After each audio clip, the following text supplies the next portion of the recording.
Alright everybody, back here with our BMW 545i. It's a 2005. That's the N62 engine and the ZF transmission. And just wanted to record this quick little video for you guys. As I mentioned in some previous ones, I had to have the engine and trans out for fixing a few different things on it, kind of giving it an overhaul. And this gives a good opportunity to get a view of some of the areas that you don't necessarily get to see when it's in the car because of all the clearances. So if you guys are ever doing jobs where you're looking for clearances, that's kind of what I'm hoping to get out there, give you guys a better view of it. So I'm at the point where I'm going to replace the valley pan gasket in this car. So the intake manifold has to come off, and since I got everything out, I just went ahead and disconnected all the electrical connections. I made myself a short little video about where everyone goes. Most of them are different style connectors anyhow, but should go back fairly easy with that video.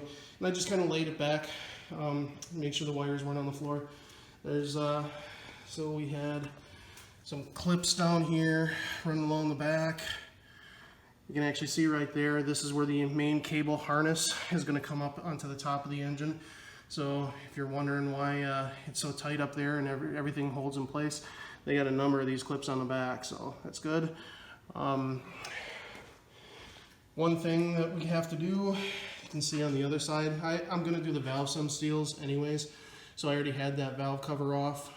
The fuel line rail, the fuel rail is detached. We have the Valvetronic motor out. The side it's in.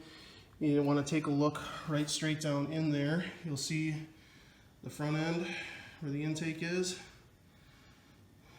and I'm shooting right straight down, so you can see that that fuel rail is going to have to come off. There's two screws holding it on. Those Torx screws, I believe they're Torx 30s if I remember right. And then not the Torx screw that's there, but down below it you'll actually see a nut. You have 1, 2, 3, 4, and there are 5 on each side. There's a little bit of a cable in the way there, but that one's right down below it. So I'm fortunate enough to have some good clearance here that I got everything out. But when you do this on the car, you can see you're at the back of the engine, the firewall's there.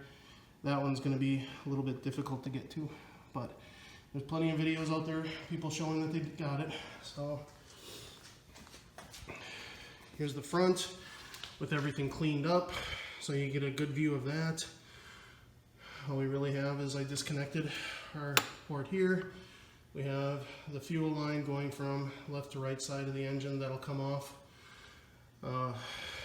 So hopefully it gives you guys a good view of where things are in your car when it's buried underneath a whole bunch of wires and tubes and everything. Alright, back again on our BMW 545i. That's a 2005. Only made it for a couple years, but they did use the N62 engine and the ZF transmission for quite a while and on a lot of different models. So replacing the valley pan gasket for the coolant. Kind of at these points where I'm doing these short little videos, giving people a better view since I got everything out of the actual car. So here's my intake manifold all the way over here. Let's see, disconnected the fuel rails.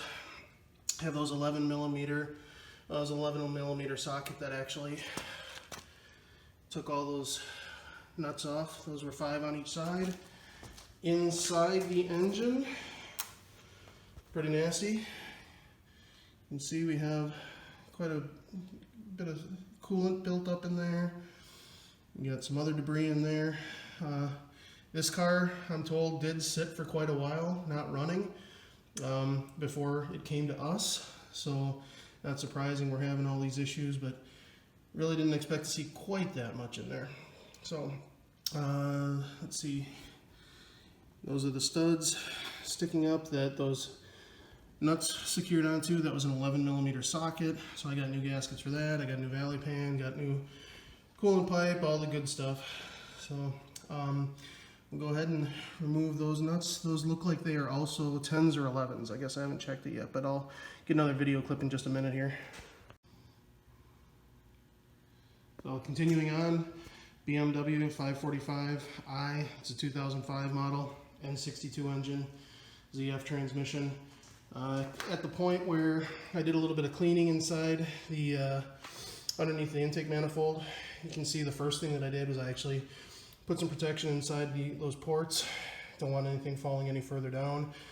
And I used a vacuum and some cleaning materials to kind of get rid of the loose materials anyways. We'll do a little bit more in depth in just a while here once I get some of this other stuff out of the way. But so gonna have to get the water pump off. Water pump, you can see, let's see here, we have our wheel in front. We actually have 10mm socket, 10mm socket for the bolts that are going around there. The actual valley pan and gasket, those are 10mm, so everything kind of lines up. While I'm doing that, I'm actually also going to have to pull the end of the crank there. Give you guys a shot of that. How many are in there? 1, 2, 3, 4, 5, 6, 7, 8. And those are T45s. Oops. T45s. That does have to come off. Right back there, you guys can see it. Right behind it, there is actually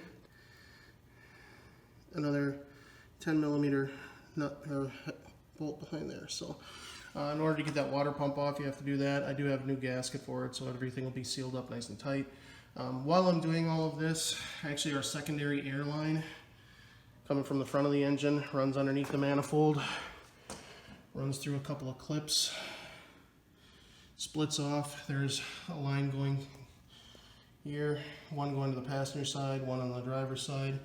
They go back to those valves at the back of the engine, and I have replacements for those as well. Actually, it's surprising that a lot of these parts are very affordable now. I don't know, I think maybe it's just the age of the car. You know, everything's has gotten old enough where the parts are a bit more reasonable than when they first come out. But that is exposed to a lot of heat, so we'll go ahead and replace that. It was pretty cheap. And I'll be back with another video in a little while. So continuing on with our BMW 545i 2005 model. This is the N62 engine ZF transmission. And we're at the point where we've got the new valley pan on there. Should take care of that coolant leak. While I got everything out of the car, it's nice and easy to see.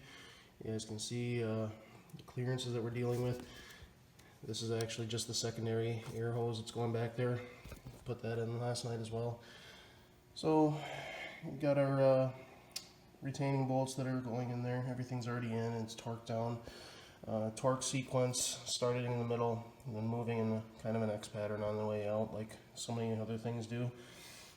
Evenly displacing the load as you tighten it down further and further. So I went ahead and added actually just a little bit of extra RTV on the very outside, not interfering with the seal itself, but on the outside edge, just one more layer of protection. I don't want to have to come back in here and do this again if I don't have to. So different forums had different specs out there. These are basically a 6mm bolt that goes in there. So the torque spec that I saw was 10 Newton meters. Different ones say that there's M8s and valley pans, and those came out to be 22 Newton meters. So I got the 6s, and I went with that.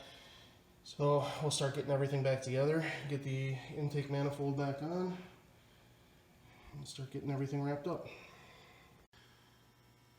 So continuing on with our BMW 545i, this is the N62 engine.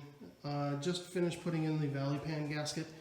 Got everything torqued down, ran all the hoses. I actually found it easier to assemble the secondary air system. I had already put out a video about this.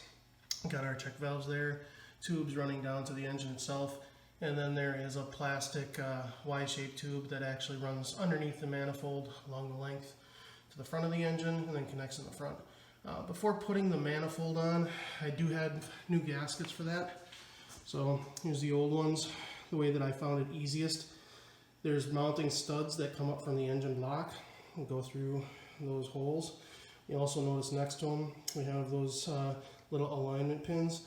I was trying to get those to actually go up into the manifold itself so I had a good solid mating surface, but it wouldn't stick just by pushing those pins on there. So what I did was I put this on the engine block first, then gently lowered the manifold until it was a couple millimeters above. Those bumps only stick up a little bit, and then the tops of them were rounded. So I wiggled it back and forth until everything lined up correctly, and then it just seated right down. So now I'm going to go back. I'm going to take my 11 millimeter socket. I got 10 nuts around the top of the manifold and torque those down.